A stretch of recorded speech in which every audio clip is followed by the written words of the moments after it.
Hello and welcome back to episode 7 of No Silver Linings. My name is Mark and I am your keeper for this game of Call of Cthulhu 7th edition. Last time, in episode 6, we had a few developments. We had Ulick O'Shea firstly taking a rather dastardly fall and fracturing his left arm, with Professor Montgomery Miles there to help him out and escort him down to the house of Nancy Harris, who gave them quite a bit of useful information about the goings-on in the village and pointed them in the direction of one Kathleen O'Mara, who may know more, as her husband used to work back in the mines when they were open back in the day in the 1870s. Meanwhile, however, as the one half of the party were gathering information, Charlie and Benson were accompanied by Cathal Sullivan back to his abode after doing some research in the library into the causes and effects of the silver nitrate, which it was discovered that Jack Sullivan was poisoned with. In the events that unfolded, Charlie thought he heard something rather strange when Cathal Sullivan offered him a cup of tea. He heard "release me," which rather perturbed him, and later relayed this information to Benson, who had had enough of the strangeness at this point and walked into the kitchen, produced his revolver, and pointed it at Cathal's face. And that is where we're going to pick it up from this session, not before, of course, introducing our lovable band of investigators.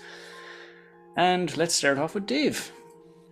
Hello, everyone. I am playing Ulick O'Shea, who is an ex-Royal Irish Constabulary World War I veteran who was fighting in the trenches of Bulgaria when something strange happened, and all of 199 of his men were killed in some sort of horrible situation by some eldritch horror, which he only partially remembers.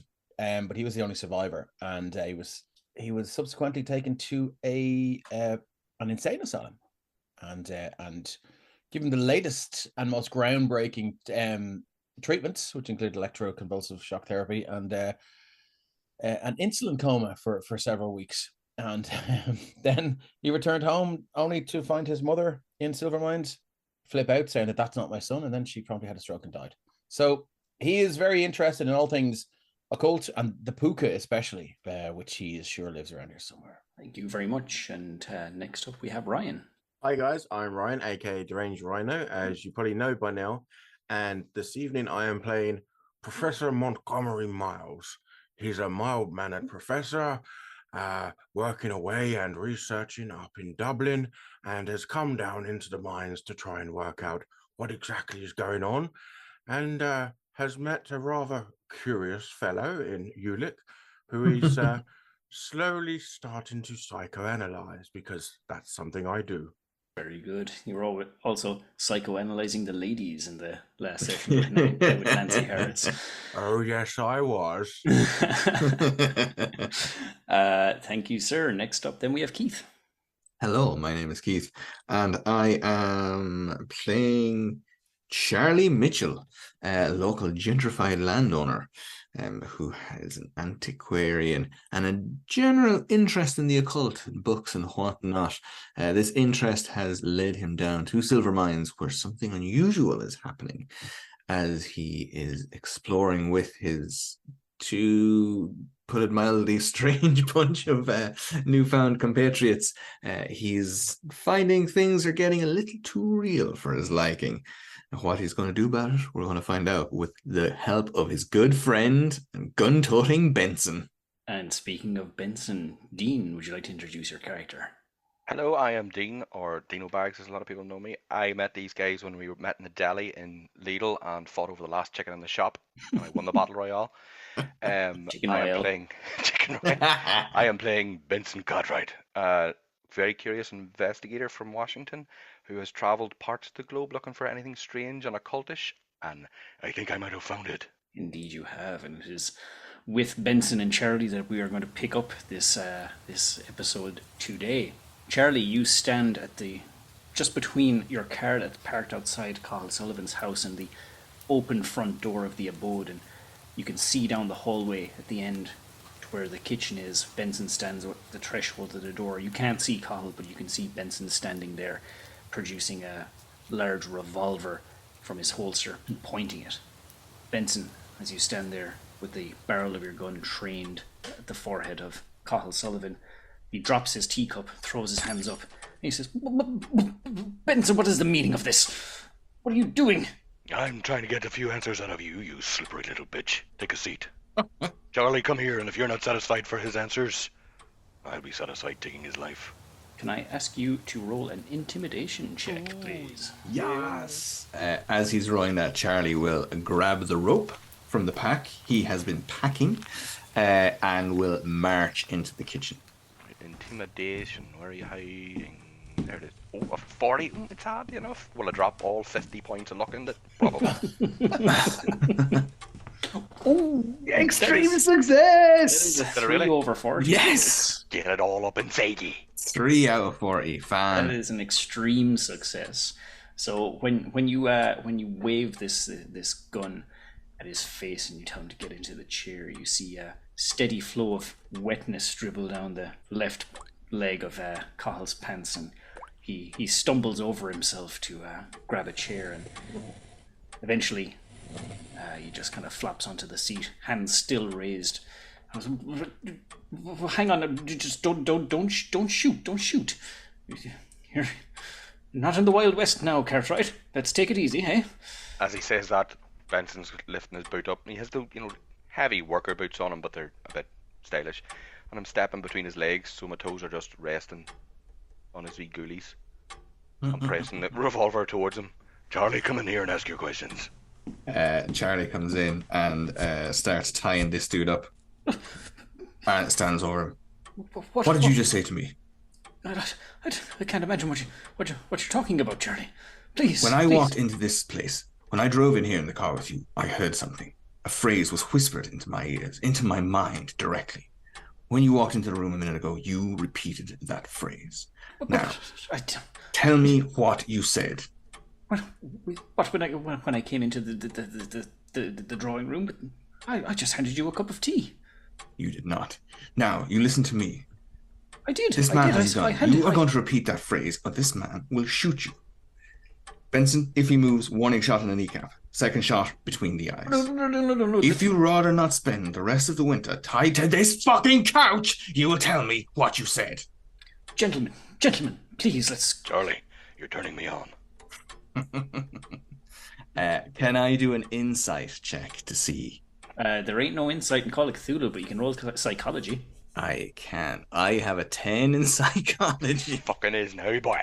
I have out of 100. I will, because he is intimidated, I will grant you a bonus die to this. Excellent. I also have my psychology button tapped. Yes. So what does that mean? That means at the end of the scenario, you guys level up, as it were. Okay, but that's not... So right now, those ticks just mean you've successfully completed that skill check once, but it means you'll be able to make an improvement check on that at the end of the scenario. Excellent. Okay. So your points in psychology could go up after this scenario. Okay, but in this game, it doesn't give me. I don't get any bonuses. But you're going to give me some sort of a bonus dice. I'm going to give you a bonus die, so you can roll the tens die twice and the single digit die once, and you just pick the lowest number. I don't know how to do that. Do I just click the button twice? Oh, yeah. Sorry. So you roll first. Okay, let's roll and see. Regular roll first. Is everybody ready? I'm excited. Edge of my seat. Oh, get it all up. How did I manage to get 7? Now, if you click bonus / penalty on that, you could get an extreme success. Who knows? You can roll again. I got 6. So that is a 7 over 10 versus a 67 over 10. All right, I'll take the 7, I think. How did you roll that? By the way, where's the rolls on? At the bottom where it says success 7 versus 10, there's a yellow box or a black box with a yellow. No, I've seen that, but just to roll the. Oh, you just to roll the psychology. I thought you were rolling a random dice. Sorry, no, mate. No, just a regular skill check. We are using Roll20, folks, for all those listening at home. Oh, yes. Good, because we don't know what we're doing, so all we have to do is push a button. Hey, we're learning together. Just as you're learning, you're getting a read on this Cathal Sullivan as you stare him in the eye as Benson has him by the ghoulies and gun pointed at his head, you're getting a read on him, and he has no idea what you're talking about. He's genuinely scared, genuinely confused. I think at this stage, Charlie is like bolt upright. First of all, so when he walked into the room, it was like he was bolt upright, and he's leaning over, and as he's saying this, he is just like staring directly. He's like inches away from Cahill's face. And the smell of humid urine fills the kitchen. And he's just like staring, looking straight into his eyes. So he straightens up and takes a deep breath. Okay, Benson, I think we're good. Mr. O'Sullivan, I do apologize. The situation that we find ourselves dealing with means that we need to know exactly who it is that we are dealing with. We need to know that we can trust the people we are working with. And to be perfectly honest, I feel that there was absolutely no other way to deal with the situation, to make sure that you were on side with us. As I explained already, I was not lying. When we drove into this town, something, I can only call it otherworldly, I heard it as we drove in. A voice spoke to me without going through my ears, straight to my mind, and it said, "Release me." Moments ago, when you walked into the room to hand me a cup of tea, you looked me straight in the eye and you said the words, "Release me," and handed me that cup. I looked you in the eye and I said, "Would you like tea?" I understand and I fully believe you. Courtesy of our friend and his, shall we say, persuasive abilities, I believe you. So I am bringing you and telling you with full trust that is the words I heard. There is something...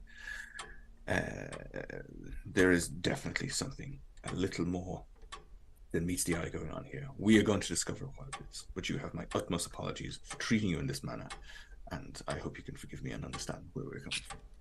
Benson's in the middle of lighting 2 small stogies and giving Cathal one.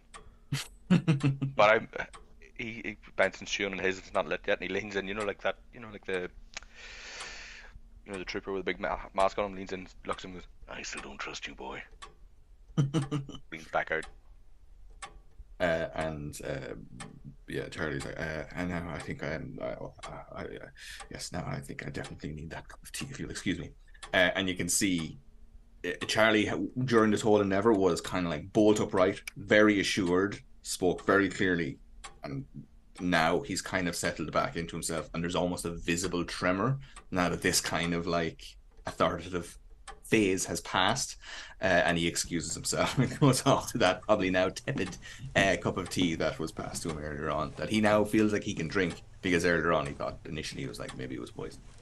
He wanders off and kind of is even though he kind of covered it, but you can still see, I think he's still a little bit visibly embarrassed about the situation. As Benson steps away, Cathal kind of uses the table to kind of clamber up to his feet, and he kind of straightens up his shirt and kind of goes about dusting off his jeans or his pants, and realizes that there's a patch of wetness there. He says, I'm still not quite sure what just happened here, but we may be losing our composure here. Speak for yourself. He takes the cigar and he kind of, with a shaky hand, just takes a big old drag out of it, and as he puffs out a plume of smoke, he says, "We need to get to the bottom of this, and quickly. I dare say I've had my fill of my home village already. I'd like nothing more than to get back to Cashel and put this matter to rest." Hopefully this is not going to get worse before it gets better. Well, I certainly hope it doesn't get any better than someone pointing a gun at my face. Is this where the 2 boys walk? Oh, by the way, Benson he hasn't holstered the pistol. He's leaned up against the wall, one leg up, and the pistol's rest on his thigh, but in the direction of Cathal. Just like at a 45-degree angle, ready, just, So back on the street outside of Nancy Harris's house, Ulick and Professor Montgomery Miles are walking back in towards the cross, the village of Silvermines. Recently got some information that this Peter Houlihan character that a lot of people seem to be talking about is only known to be active at night. Although Ulick, you would know this already from your nights walking home from the pub. You'd see, the little lamplight pouring in from the kind of wooden shack in the backyard where he does his carpentry. You did also notice on closer inspection of his house that not only are the curtains drawn, but the windows are all kind of pasted with newspapers. This man is not only reclusive, but exceptionally secretive and secluded. I meant to ask you in the last games, just given how obsessed Ulick is with local folklore and local sort of occult stuff going on in this area, is there anything about the mines that he would know, or that he would have picked up, or that he would have overheard, or... You would have definitely overheard stories of the Moonlight Man, or on Fargyalloch as... The Moonlight Man. The Moonlight Man, yeah. He's known to wander the mountain trail from time to time. You've never seen him. You've already, like, you heard the stories and just put it down to it being the Buga. But it is. You've heard, yeah, of course. You've heard, hearsay around the village that, some people have spotted him. Off in the distance, never up close. That they just saw this kind of, this figure wandering up and down the Silver Mines Mountain Trail, and they could just... What does he look like? Does he do anything if somebody meets him, or... Nobody has met him in person. They've seen him from a distance. And how much of a distance? Pretty far away at nighttime. The only reason they've seen him is because he actually glows in the moonlight. Okay. And what could does he kind of just glow kind of a moonlight white, or? Yeah. Okay, cool. All right. And this is from a sizable distance. They just see this moving, kind of pale white speck moving along the mountain trail. And is he always walking, or is he ever running, or? No one's ever kind of actually dictated that, and it's only literally been a handful of people that claim to have seen it. The sort of the cross section of people that have seen it, are they all like Ulick? Are they all like piss artists and fucking and sort of... The demographic would be tapping the very head? mixed. Very mixed, yeah. All right. Okay. So as you're walking down the village pathway, you're kind of collecting your information. You've learned what you've learned about Peter Houlihan, and now this Kathleen O'Mara has... her name has cropped up. Her husband was the last... up until his passing 4 years ago, he worked in the mines back when they were in full operation before they closed in 1874, to be precise. And if she would know anything about the history of the mines, it may just be her. How are you look? Do you know who this Kathleen O'Hara is? O'Mara? You would indeed know her, Ulick, but you wouldn't really associate with her much. I do. She's an awful gowl of a bitch, though. So, doesn't much take to me. I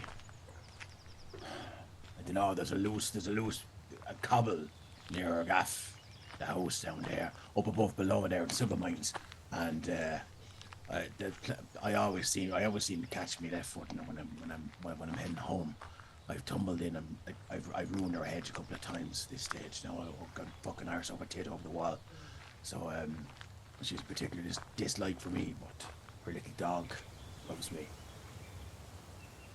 Well, What do you smell the bacon in me, Jocks? I mean, why you would keep them there and not in your pocket, I don't know, but that's your business. And It's in me pocket, like me Jocks. Do you know what I mean? Me Jocks pockets. does that mean trousers?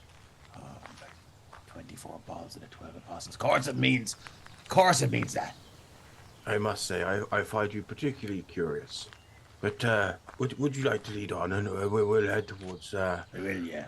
Yes. No, I just need to stop off there at old man O'Donnell's house. Well, his garden, to be precise. I would ask, but I feel I It's don't on the want way. to know You'll the find answer. out. Come on, let's go. Danny will head there and just past an old man O'Donnell's house. He does have he has buried a quarter bottle of whatever it is, whiskey or poachine or whatever he makes up there. He's just feeling the need for a little hit, so he'll just sort of use his hand to kind of like move a little bit of the hedge aside and just dig a hole and then just pull out this filthy bottle. You want a bit? You want a nip? There now. Getting cold. No, it's a little early for me. Thank you. Right, so, and you'll take a nip. It's warm. And you realise that's a bottle he pissed in about 2 weeks ago. And oh, Jesus Christ! You fuck it away. Tic Tac, sir. I, That's the wrong garden. Bollocks. I did think it was a little bit pale. It's, sedimentary, but I wasn't looking at it. I was only on it. Anyway, fuck this. maybe it's I have no a. chance with the ladies now stinking a piss out of me fucking gobbly. Right. Let's just go. Yes. You make your way towards Kathleen O'Mara's house, which is kind of inconveniently on the other side of the village, and you kind of have to go up through the kind of the main street in the village to get there. And as you pass by Jack Sullivan's house, the door is wide open, and you peer inside, expecting to see a soot-covered hallway, but it seems to have been cleaned up. And as you poke your head in the door, there at the end of the hall, with one leg up against the wall of the kitchen, holding a revolver, is Benson. He seems to be talking to someone. All right, there, lad. Benson, you now hear the guys. Ulick, come here. It's been quite the evening. Are we gonna murder someone? Why do you reek of piss? Quietly tell me, I don't want to pry or make you feel embarrassed. He Why? pissed himself already. Why does it reek of piss in here? I might ask. Quick answer, he pissed himself. That's Sorry probably about what that, you're y'all. smelling there. No, there's two different flavors. Well, I'm not gonna lie to you. I drank some piss. I think we have some more. It was my own. Don't worry about it. Than piss at the moment, gentlemen. The developments of the occult side of things, well, to put it bluntly, developing. We've had a bit of a situation here with Mr. Sullivan, and he goes on to explain then what has happened. Montage. Doodly-doo, doodly-doo. And I think as soon as possible, I think we need to get up into these mines and have a look around. Sorry, just over the table. Quick reminder about maps. We have found a map. Oh yes, gentlemen, we have found a map of the mines, and he takes it out and he shows you guys. This is the mines here, and we're going to. I think we should get up and have a look around. Once we have, do we feel we've got all of the information here from the village? Forewarned is forearmed, as they say. Funny enough, we also managed to find hold of documents of the mines and stuff. It seems that this part might have changed, and I'll show him the map with the adjustments to where the offices. I think it was the offices are. Yeah, the site office was moved. Yeah. According to your map. Yes. So just to. Firstly, Benson, would you mind putting that away? I don't believe there's any need for that to be out any longer. I wouldn't mind putting it away. He's keeping the pistol out. I have an agreement with Benson there now. We need to treat things a little bit more forcefully. Gentlemen, I think I like the cut of your jib. I think if you have to resort to such weaponry, it shows a less studious man. But it's up to yourself. there really is no need for the weapons, Mr. Cartwright. Mr. Charlie has already very much well demonstrated that I, of course, am trustworthy. Why would I hire all of you gentlemen if I perform some malicious intent upon you all? What would be the reason? Surely I can be trustworthy, no? That sounds like an answer that you should be giving us. I'm sorry, Professor, the pistol stays out until I'm completely assured that we're not in danger.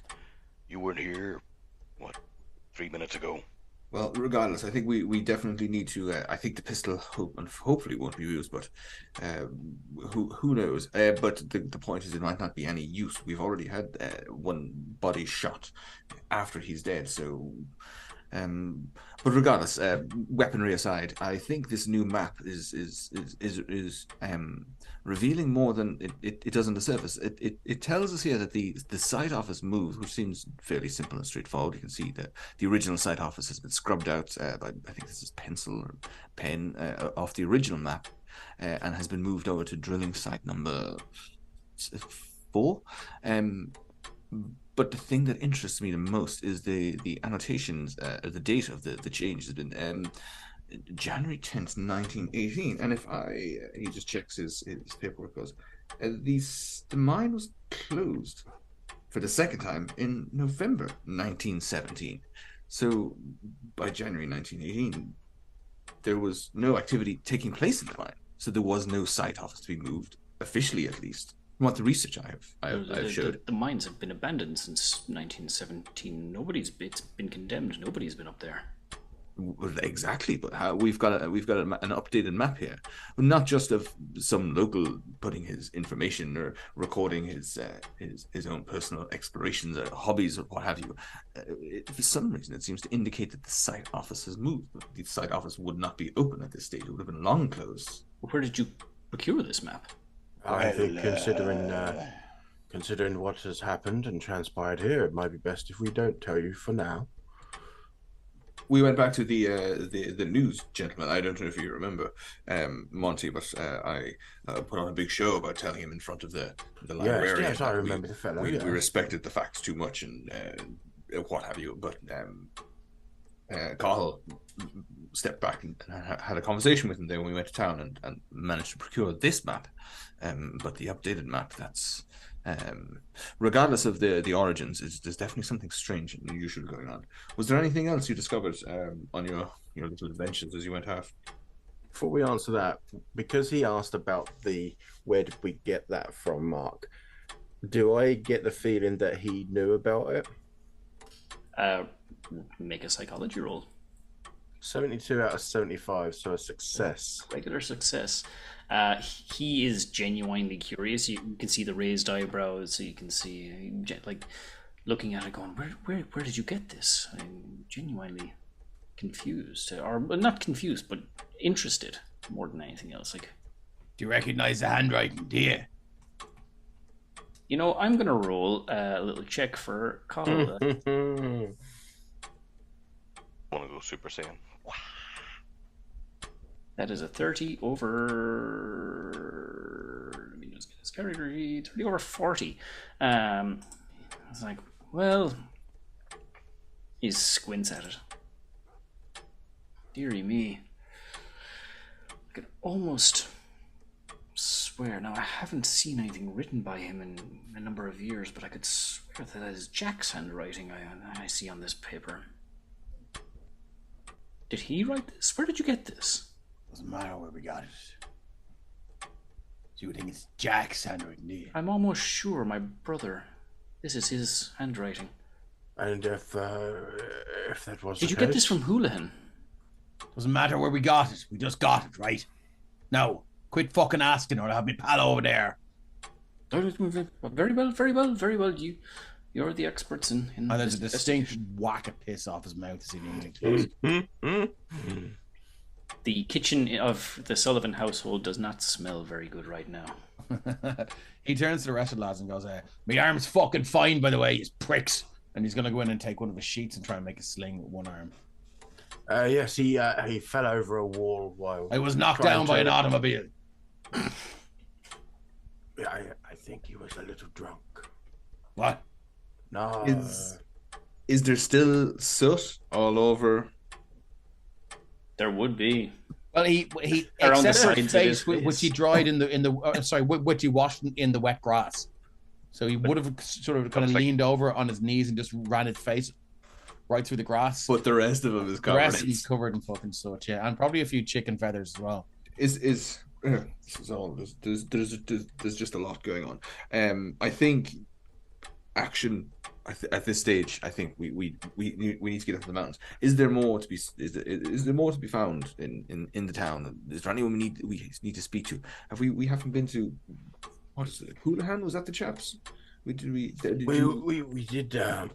ventured there, but unfortunately it seemed a little bit indisposed because apparently, so one of his neighbors told us is that he sleeps during the day and is awake mostly at night time. Now we do have a potential other lead, and maybe this is something you would be able to tell us about, Carl. Kathleen O'Mara. Can't say that I would know her very well. Resident of the village, been here for a number of years. I haven't lived here for quite some time. Apparently she was a bit of a big deal regarding the mines. Is it possible that we would be able to ascertain some information from her? More the history of the mines, I'm sure. I would assume so. Yes. That is one line of questioning. We can go ahead, or we can wait for this evening and try and get hold of this Houlihan. It's about 2 o'clock in the afternoon, and it's kind of October, so another good 4 hours. You'd see. Light change, yeah. Maybe we should just get into his gaff when he's asleep. You know how to break into houses now, do you? Well, if this man's got the authority to point a shove a gun at some fella's lad or face, you can point at his lad as well if you want. But could you make an idea roll? Oh Jesus Christ! You do not Time want for this another from good him. idea, bad idea, brought to you by Ulick and Okay, cool. Here we go. What could go wrong? Idea roll.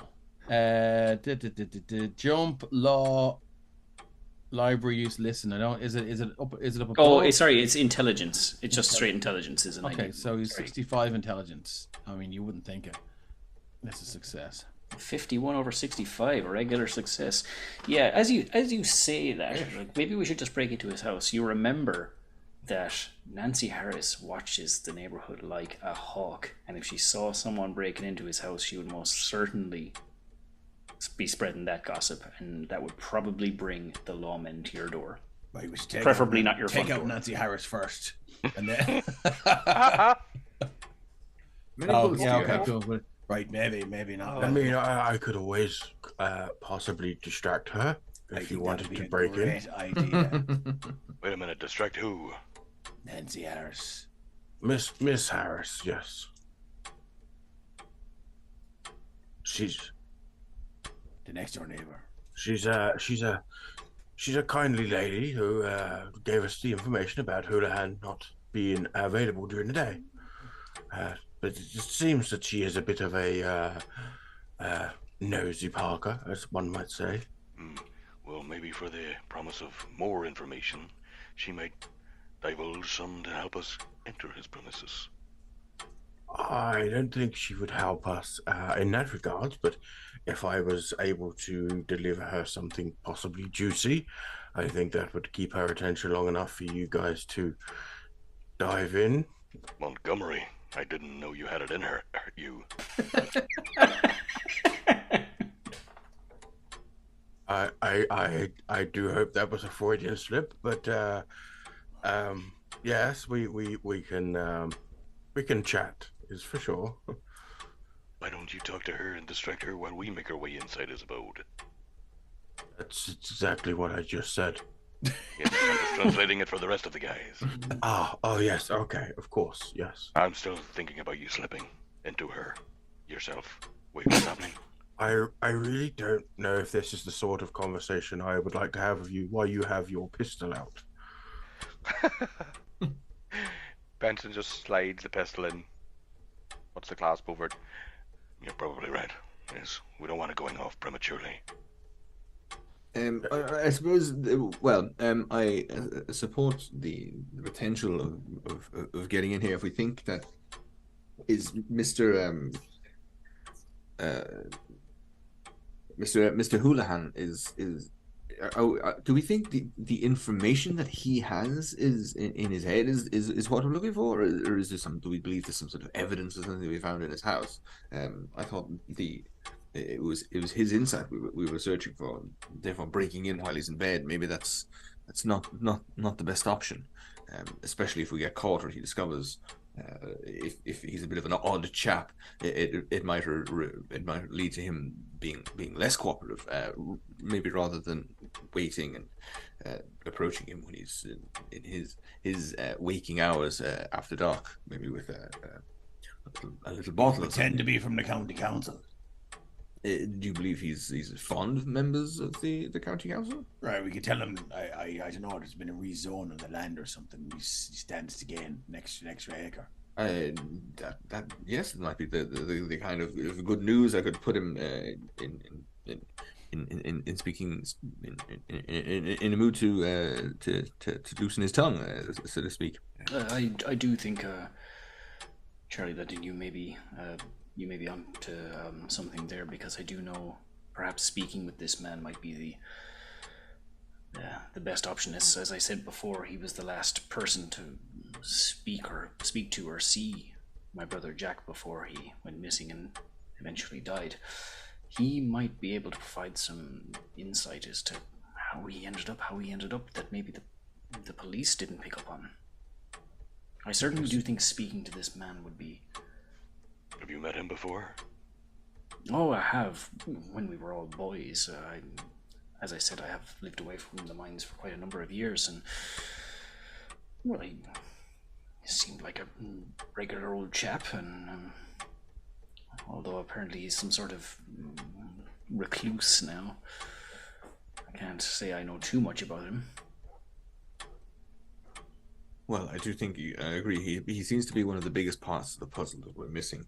But this lady, that apart from the potential officer or Monty's professor's romantic interests, but the other lady, was it Omara? Is that? Should we maybe take a stroll over to her and see what she has to say? Or how far away are the mines? Is it worth between now and? So Midnight or nighttime, should we? hiking up the mountain trail, it'll take you the best part of an hour to get up there. Fuck that. You can't drive it, the road is too bad. Yes, that's fair enough. But yeah, it'll take you maybe less, 45 minutes anyway. How would they traditionally get what they extracted from the mines down? Was it horse and cart or donkey and cart? Would have been horse and cart, yeah. Okay, all right. So I think the only things that we have at this stage is, as I say, speaking to Mr. Houlihan, Mrs. O'Mara, and potentially Mr. Grace, the farm owner. I think if we those indeed he is home roughly around now. I would assume he's halfway up the mountain trail. He's about 25-minute hike from here. I'm not going up them mines till I've got all the information at hand. So I agree with you, Ulick. With the people we need to speak with. Let's exhaust all avenues of investigation before we put our balls on the fryer pan. That's what that lad said. Okay. So I'd also like to get maybe just, have maybe a few mints or something. Indeed. Something sweet. I definitely think you would benefit from such a thing. Or even some strong liquor, or just burn. Actually, do you know what that'll do? Burn it out for me. Benson wants to ask Cathal, you don't happen to have a deck of cards, do you, Cathal? Make a luck roll. Ooh. Do I just click luck? Yep. Oh, boom. Success. They're exploding cards that tarot give you money. cards. It's a deck of many things. It's the Taroka deck from Curtis Strahd. So 12 over 50 for a hard success. He says, yes, in fact I do. And he goes just into the drawing room and pulls out a drawer, grabs a nice fine deck of cards and hands them to you. There you go. As he hands me them, I'm handing him 20 quid and say, buy yourself a new pair of slacks, boy. More than enough. He can The shed built back then for that. Yeah, hands sorry for life. passionate. Yeah. But he does say it, and he's holding on to Cal's hand, and he gives it a squeeze, and just staring at him, waiting for any wee glimmer of unsettled confidence. So we can roll the knees off him. I'm not even going to ask you to roll. He just still looks kind of confused and dazed over what has happened in the last 20 minutes or so. Okay. When the cards are dry, they're not wet, or... They're not wet, no. Excellent. So, gentlemen, it appears you have a couple of options. Where would you like to go next? I think I think maybe we should drop into this Kathleen O'Mara. I think any information about the mines, about what might have been down there, or any incidents might actually help us. What do you think? Professor Lady Killer Montgomery wants to visit another lady. I mean, you're more than welcome to do the talking if you like, Mr. Cartwright. You're better at the face talk than me. I'm feeling like, given everything that's happened this morning, I wouldn't mind a bit of fresh air. Is it far? I might take a little stroll up as far as Mr. Grace's farm and have a little chat with him. Would it take, how long is it far for me to get up there? About 20-25 minutes. Yes, I think, given all that's happened, I think a bit of fresh air wouldn't hurt. Does anybody want to join me?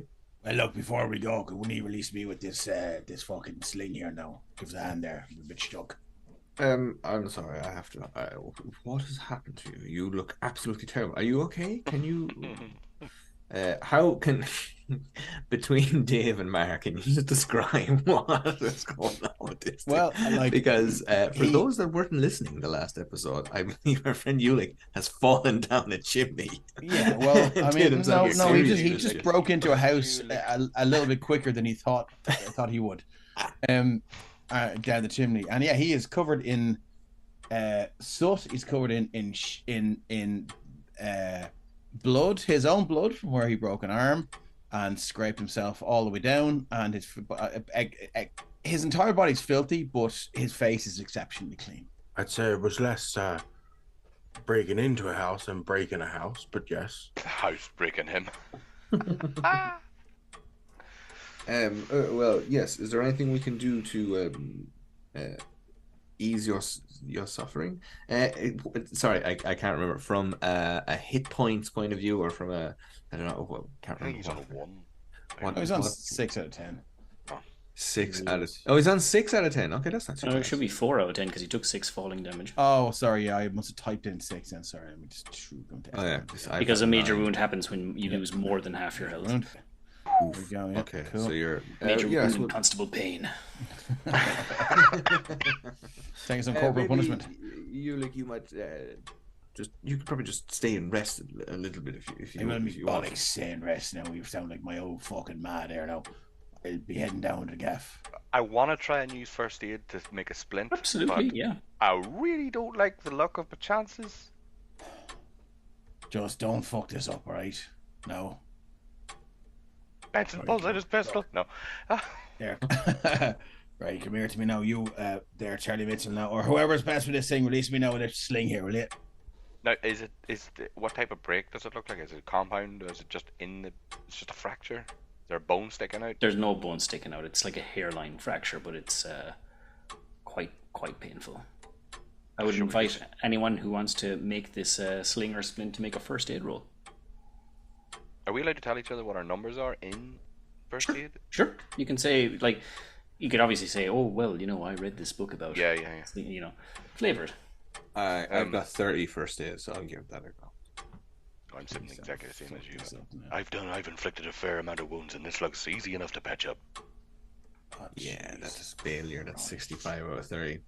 Okay. We're out, Ulick. Do I? Is this like 5e where I help and give him advantage, or only I roll as well? I wouldn't say on this occasion that that's an opportunity to do so. Now, I will remind you that I know you got a 65 over 30. I'm not sure if you want to spend 35 points of luck, but there is also pushing the roll, which means, yeah, okay. I'm just going to say you can roll again, but if you fail again... It's just so entertaining to me. Ulick's pain is just, it's comedy gold. You go and tie a sling around Ulick and you actually end up choking him or something. Yeah, exactly. Or strangling him. Breaking. One of his fingers gets caught up in the material, like, and I just pull it really tight and just snap his little finger back. But with a failure, you're able to kind of just make a very basic sling. It's uncomfortable, Ulick, but it'll do the job. I feel like Ulick would be better at this with one hand than Charlie Mitchell was with two. I think so. I think maybe Charlie gets the material and starts wrapping around and is like, okay, we'll just tie it up here, and wraps it around his hand and underneath, and he's over, and he ties it up and he stands back, and the material just literally just falls straight to the ground as if he had just dropped it like after 10 minutes of being at. See the way the failure happened? Is that like I can't have an attempt at it? Or is there like a disadvantage to it? No, it's so the sling is now made. What the fuck, Charlie? You wrapping a Christmas present? Ulick's been through World War One, and he's seen bad slings and bad field dressings. This is bad. Yeah. Maybe could have been worse if he pushed the roll and failed. I don't think Ulick would have let him push the roll. So. I think maybe I'll just go and take my walk. So, Charlie, are you heading up to Eugene's alone? No, Benson's not letting a man walk on his own. You're going nowhere on your own, boy. We'll all stick together, will we? Come on, to fuck. I suggest we stay together. There's been too many close shaves, and by the looks of it, people falling on their ass. For sure. I think maybe from the walk we can get. Obviously, we're not going to go near the mining site, but we can get a sense of where it is, and get the flavor of the place. Well, indeed. I think between Kathleen O'Mara's house, Peter Hoolan's, and Eugene Grace's, you will be taking in a lot of countryside, and you'll be getting your steps in for sure. Well, I suppose that's the question: is do we want to split up again, or are we all? So, just to give you an idea, and you can see it on the map, but the listeners can't. The Silver Mines village is basically a crossroads. With a church at the foot of the Silver Mines Mountains, but Kathleen O'Mara's house is at the last house before that 2-mile hike to Ulick's. So it's at one side of the village, and Peter Houlihan's is at the very other side of the village. It would take you maybe 10 minutes to get from one to the other, but then past the church, up the mountain trail, halfway up is Eugene Grace's farm, about 25 minutes away. Well, that sounds like door number 3. Interesting. Yes. Well, let's take a stroll. Oh, we are pinging at number 7. Mm-hmm. Eugene Grace's farm there. We're off. Very well. Let's go, So Eugene. we're going to Eugene's. Yeah. Is there any we going reason that path with my That is the local knowledge- That is the longest route. I'll just to reiterate. The other 2 places are in the village, just letting you know. Well, we may as well just hit the longest one and then make our way back to the village via the short ways. But is there any reason that fucking path does like a weird turn around the fucking woods there, or Because it's actually accurate to the actual mountain is it? trail. Yeah, yeah. So I kept the map as real as I could to the actual real thing. Nice. Yeah.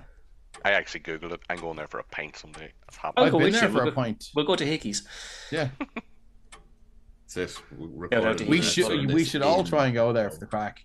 If someone Yeah, says okay. release me as we go in, I'm out. I'm back out. I have a revolver. That's not happening. I will point out that if you listen back to this episode, when Ulick was talking about a sling, I said release me twice. I heard and that. no I one got got that. it. Oh, I got it. Oh, I did. But I Oh, was did like, it? Yeah, I was just sitting going, I don't But he was just having like that. That was literally like Ulick just being a fucking stupid bastard and having a laugh. But I was hoping that he would get a reaction, but he didn't. Charlie is. Benson's reaction would, if I'd have let it go, would have just shoot you. Yeah. God damn Look, he's this half bitch. dead already. You'd be putting him out of his misery. I think so. So, as you make your way presumably towards the farm, Eugene Grace's, Yeah. heading up the mountain trail, the rain, that icy, drizzly rain, is starting to pick up the pace a bit. It's turned into not a downpour, but it's a steady fall of rain, and along that kind of dirty old mucky trail up towards the farm, you're kind of having to avoid a lot of puddles, and nearly half the trail is kind of taken up by large puddles here and there, and you kind of have to go single file in parts. And as the trees begin to become fewer and fewer in numbers, you're able to see this 2-story dwelling, a couple of lean-tos and a barn.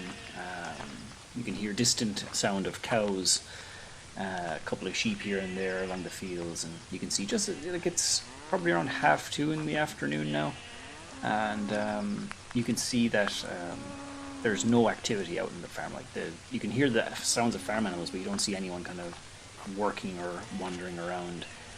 And obviously it's still daytime, so you can't actually tell if anyone is even at home. But you approach the house. There's no smoke. No smoke. No nothing.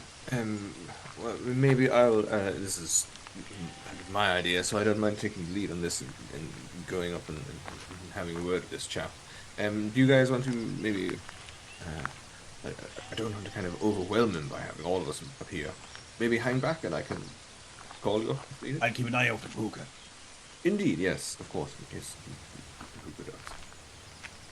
Benson's just going to walk up to Charlie and flick the collar up. Yeah, that sounds like a really good idea. I'm staying shoulder to shoulder with him. Can't tell if that's sarcasm or not, but it looks like you're coming with me, so let's give it a go. And he strolls up and knocks on the door.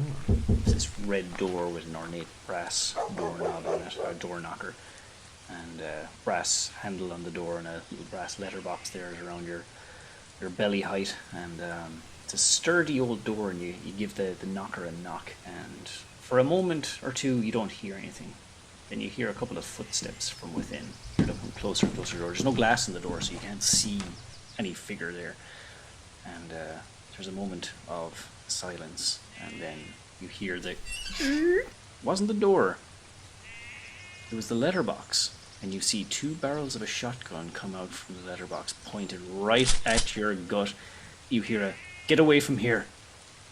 Get away from here or I'll shoot." And that is where we're going to leave it for today. Oh. Awesome. So, we will leave it there. Thank you very much, everyone, for playing. Thank you very much, everyone, for listening. For those of you who haven't yet. Keeping.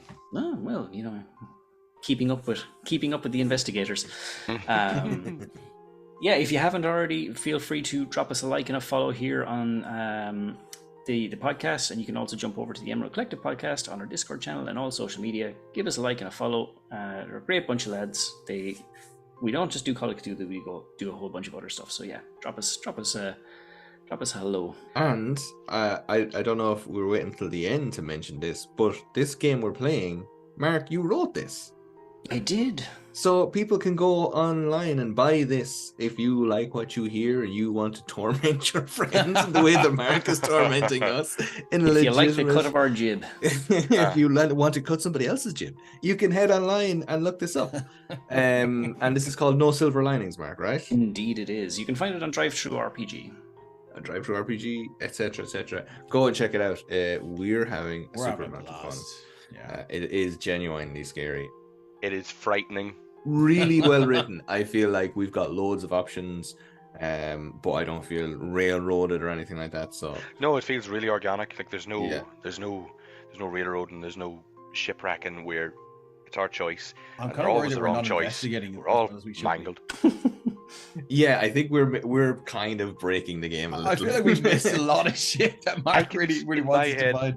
In my head, I can see Shaggy and Scooby and the whole gang just watching us from afar going, "Look at those idiots." Oh my god. But yes, if you're out there and you want to play this game, you absolutely can. Go and check it out. And thank you very much, Mark, for creating such a thing and for letting us stop it, piss you guys. us over it. Oh, As it were. shucks you. It's fine. Of course, if you have any young ladies that need a talking to, send them my way. All right, Monty, calm down. We got any hot singles in the area, you know where to send them. You're in your area. I do get around Tipperary quite well, I must say. Monty Miles will be in their area. I'm nicknaming you Vankman. It's just...